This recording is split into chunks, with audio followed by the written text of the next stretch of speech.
Ma thèse porte sur la réussite universitaire et donc plus précisément sur une perspective différenciée de la réussite universitaire en fonction des profils d'entrée des étudiants.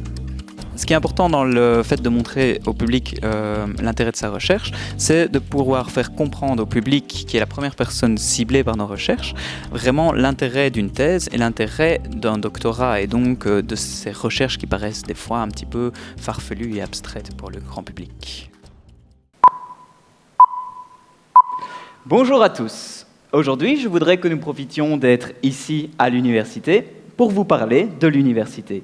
Et plus précisément, pour vous parler de ceux sans qui cette institution ne pourrait exister, les étudiants. Eh bien oui, l'université a besoin des étudiants pour subsister, autant que le pâtissier aurait besoin d'eux pour nous concocter de bons gâteaux. Dans cette idée, nous pourrions dire que l'étudiant est comme un œuf.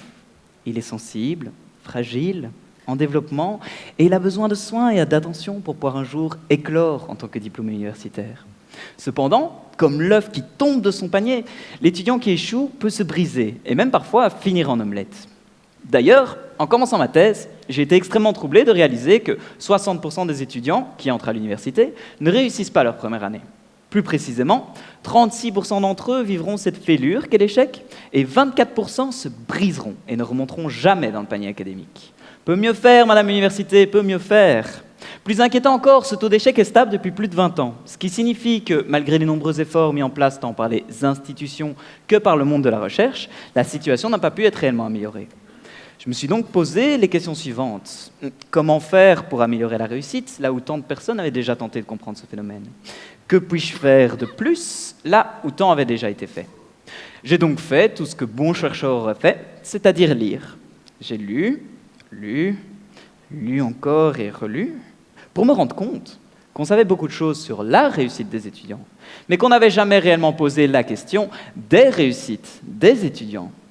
Eh bien oui, aujourd'hui, avec la massification de l'enseignement supérieur, un grand nombre d'étudiants entrent à l'université en venant d'horizons très différents et présentant des forces et des faiblesses très particulières. Comme un œuf de caille ne ressemble pas à un œuf d'autruche, une étudiante stressée, compétente et perfectionniste sera assez différente d'un étudiant compétent, détendu, mais un petit peu trop guindailleur. Dans cette idée, nous pourrions dire que ces deux étudiants n'ont pas besoin des mêmes ingrédients pour réussir. La première aura besoin d'apprendre à gérer son stress. Le second aura peut-être plus besoin d'un bon gros coup de pied aux fesses. Bref, l'idée de ma thèse est là. Me concentrer sur les étudiants, identifier et comprendre les différents types d'étudiants qui entrent à l'université et leurs besoins spécifiques, pour, par la suite, mettre en place des interventions ciblées qui permettront d'agir précisément sur cette réussite. Alors, même si certains diront, et diront toujours, qu'un fort taux d'échec à l'université est inévitable et qu'on ne fait pas d'omelette sans casser des œufs, je leur dirais qu'il faudrait d'abord commencer par arrêter de mettre tous ces œufs dans le même panier. Bref, trêve de métaphores culinaires, le message de ma thèse est là. En fournissant à chaque étudiant un accompagnement qui lui convient, on pourra agir efficacement sur la réussite et on pourra leur permettre de prendre leur envol en tant que diplômés universitaires qui contribueront à l'amélioration de la société de demain. Merci de votre attention.